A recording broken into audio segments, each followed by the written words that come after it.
buenas tardes. Mi nombre es Santiago, luego él es Ruiz, somos los coordinadores de este simposio y os queremos dar una muy cordial bienvenida a este simposio titulado Etnografiando prácticas espirituales, sentido y compromiso frente a la utopía. El propósito principal de este simposio es tratar de consolidar los trabajos de carácter etnográfico en torno a prácticas espirituales.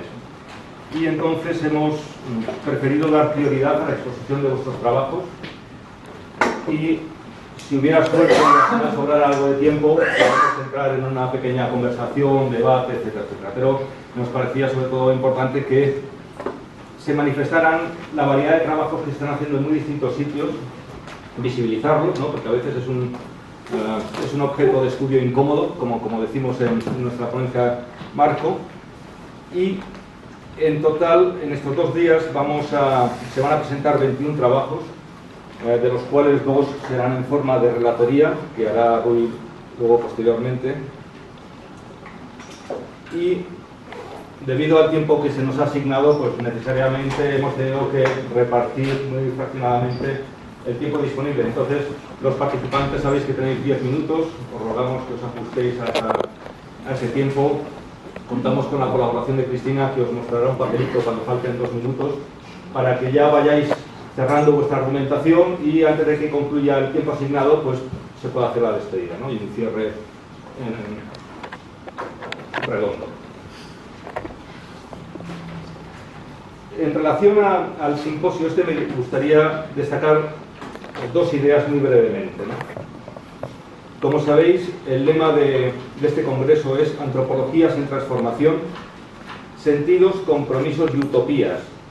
Y en la justificación de este lema, los organizadores del congreso plantean el reto de cómo contribuir a la desmonopolización del pensamiento social dominante, manteniendo al mismo tiempo un modo universal de inteligibilidad, ¿no? O dicho en otras palabras, ¿cómo podemos integrar distintas racionalidades, ¿no?, sin que unas excluyan a las otras?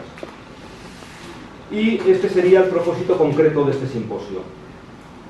Plantear cómo pensar y cómo percibir la espiritualidad, es decir, los espíritus y o energías, más allá de los modelos hegemónicos que dominan en nuestra sociedad, ¿no?, ya sean modelos médicos o modelos religiosos, que tienen en común compartir una misma forma de entender la realidad, ¿no? Realidad dicho en mayúsculas. Para ello, nos parece central plantear desde este simposio el estudio de las prácticas espirituales desde una perspectiva experiencial, en la que antropólogos y antropólogas encontremos la forma de sentir y percibir de forma distinta, ¿no? Es decir, aprender a resituarnos en el campo para abordar nuestro objeto de estudio no desde el ámbito de las creencias, sino desde el ámbito de un conocimiento otro. Y en este punto quisiera señalar que en la medida en la que se profundiza en esta aproximación experiencial, ¿no?, al objeto de estudio, inevitablemente tiene un efecto transformador sobre el investigador o la investigadora, ¿no?, que yo creo que conviene ser consciente de ello.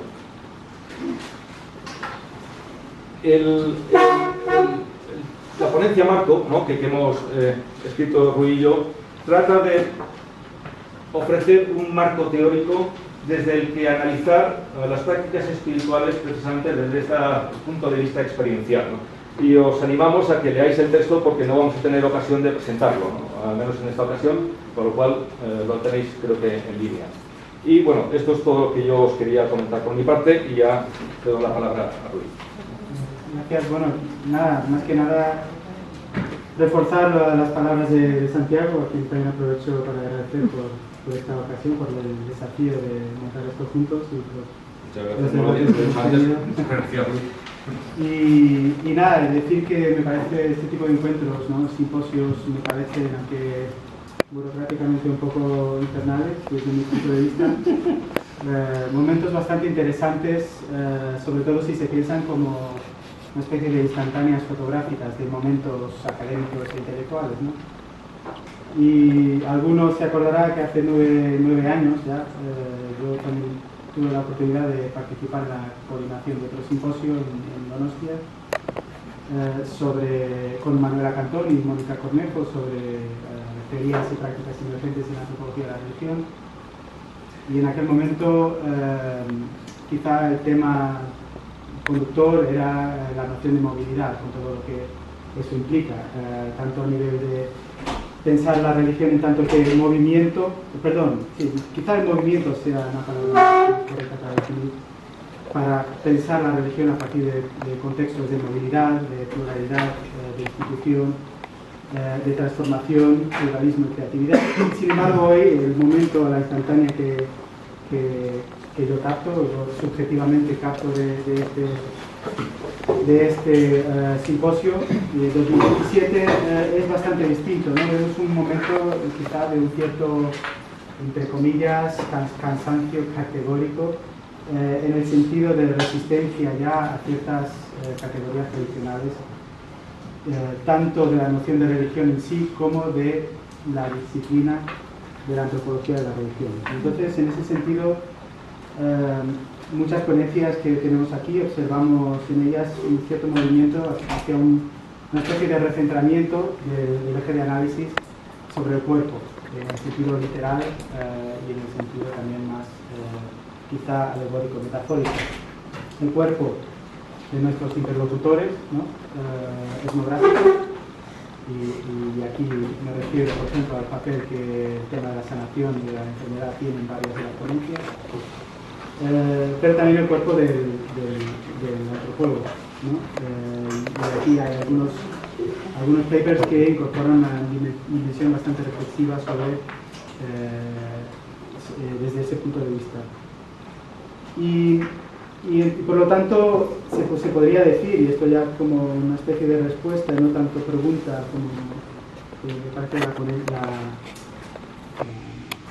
charla que tuvo ahora con Paloma y la plenaria, que era muy general en torno a preguntas. Yo creo que prefiero focalizar esto más en función de respuestas. Y en ese sentido quizá haya una voluntad de producción y adquisición de conocimiento que va más allá de los cánones tradicionales y jerarquizados, paradigmáticos y dogmáticos sobre qué es la religión y qué no es. Y entonces, como decimos en nuestra ponencia marzo también, quizá estemos en un momento en el que se opere una cierta dimensión utópica de la mutualidad etnográfica, no tanto en el sentido de un entendimiento total de las cosas, pero más a través de este potencial relacional que la etnografía permite. Yo creo que muchas de las ponencias comparten esto, ¿no? Son el resultado de una relacionalidad etnográfica.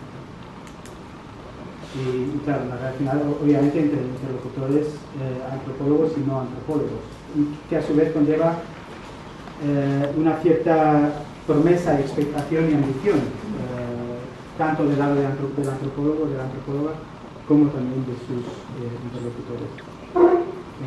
Y por lo tanto, bueno, yo quizá lo deje ahí también para no tratar de abusar de tiempo.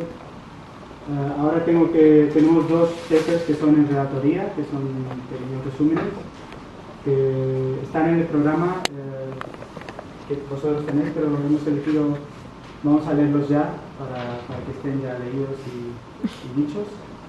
Y luego seguimos con el orden normal de las presentaciones, tal y como está en el programa definitivo. Aquí se han terminado las presentaciones, nos quedan menos 6 minutos ya, o sea, ya hemos pasado. Y entonces, bueno, vamos a hacer una muy breve conclusión. Santiago, si quieres solo dar unas pequeñas notas. Y felizmente no va a poder haber debate formalmente, sí que puede haberlo fuera de aquí, si queréis. Bien.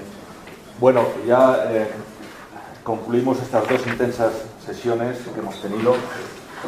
Únicamente quería extraer alguna idea para dar tratar de dar un poco de sentido de conjunto, ¿no?, a todo lo que hemos escuchado, ¿no?, en todos estos trabajos y tratar de dar un cierre a este simposio. Como decía ayer, uno de los propósitos de este simposio era ver cómo podemos entender una espiritualidad, ¿no?, o la práctica espiritual más allá de los modelos hegemónicos, ¿no?, que dominan nuestra sociedad, ¿no?, tanto modelos médicos como modelos religiosos. Y en ese sentido, cuando hablamos en varias de las intervenciones que ha habido, vemos que la práctica espiritual no es eso que a veces se espera, ¿no?, de lo que es la espiritualidad o la religión. Es decir, no podemos hablar de prácticas que tengan una perfección moral, ¿no? Nosotros desde nuestros modelos hegemónicos a lo mejor asociamos religión con perfección moral. La espiritualidad es algo más difuso en este sentido, más ambiguo, ¿no? La noción de eficacia terapéutica no la podemos transponer directamente a las prácticas espirituales. Es decir, la noción de eficacia terapéutica es un concepto que se aplica muy bien a la biomedicina, pero que no podemos aplicar igualmente a lo que son las prácticas espirituales para analizar su eficacia sanadora, ¿no? Tenemos que repensar el tema de la eficacia terapéutica. Luego, también ha habido coincidencias en distintas intervenciones acerca de técnicas sanadoras, por ejemplo, el de la extracción o chupado, ¿no?, que han mencionado varios participantes. Y muchas veces se menciona la palabra truco, ¿no? Truco de cómo de forma disimulada alguien se introduce algo en la boca, que luego muestra como si hubiera sido extraído materialmente del cuerpo. Yo esto es una cuestión a la que le he dado muchas vueltas, ¿no?, sobre todo en mi trabajo de campo, tanto en América, en la Alta Amazonía, como aquí en España. Y, por ejemplo, únicamente por mencionar un poco una forma de reinterpretar estos trucos.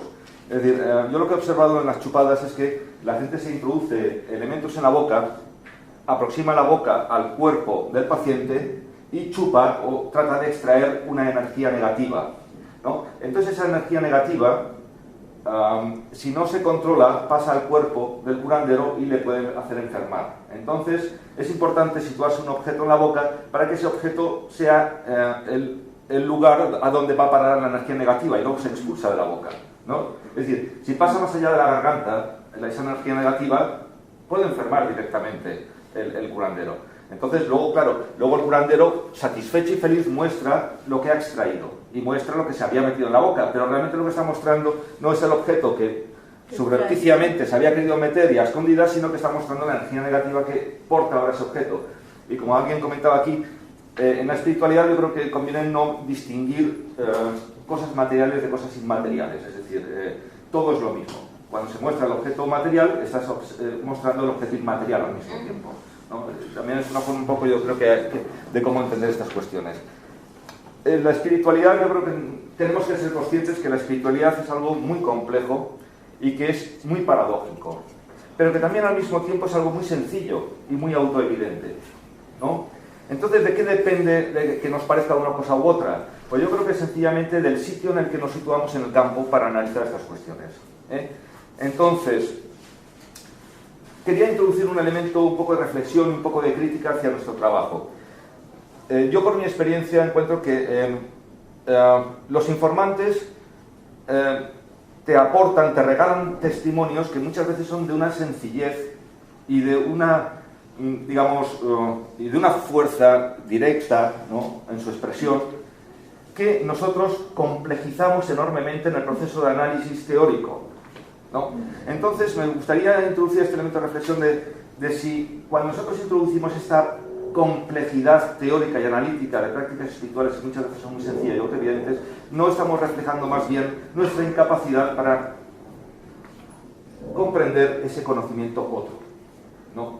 Entonces, yo propondría que tratemos de simplificar nuestros análisis teóricos y volvernos más sencillos como lo son nuestros informantes. Y en la medida en que nos volvamos sencillos y más simples en nuestras explicaciones, yo creo que estaremos más cerca de lo que es la realidad que estamos observando, ¿no?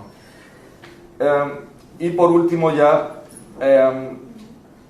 yo tal vez un cierto sesgo, ¿no?, por el tipo de trabajo de campo y el tipo de prácticas que estudio, ¿no?, que es chamanismo altoamazónico básicamente, es hacer hincapié en la importancia del trabajo etnográfico, ¿no?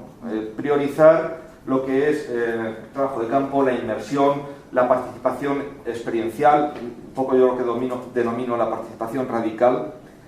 Y ya creo que poco a poco en futuros simposios ya podremos ir dando complejidad analítica a estas cuestiones, pero yo creo que es importante primero tratar de entender de una forma directa y clara lo que están haciendo los informantes antes de añadirle una gran carga teórica al asunto, ¿no? Y bien, ya daros las gracias a todos por vuestra participación, vuestra presencia. Muchas gracias, Rui. Ha sido un placer trabajar en este simposio y confío que este simposio haya servido para estimularos, ¿no?, en vuestros propios trabajos, ¿no?, sobre todo habiendo dado prioridad a lo que es la exposición frente al debate. Es una lástima, ¿no? El debate siempre es muy estimulante, pero bueno, tenemos muchos cócteles, hay muchas fiestas, ¿no?, y muchas comidas, y ya nos quedamos con las caras de la gente y los correos electrónicos, y ahí ya podemos luego ya mantener el debate. Ruiz, si quieres ya cerrar un poco por tu parte. No, ya cerrar porque Sí. no queda otra. Vale. Y nada, Bueno, muchas gracias. Pues muchas gracias.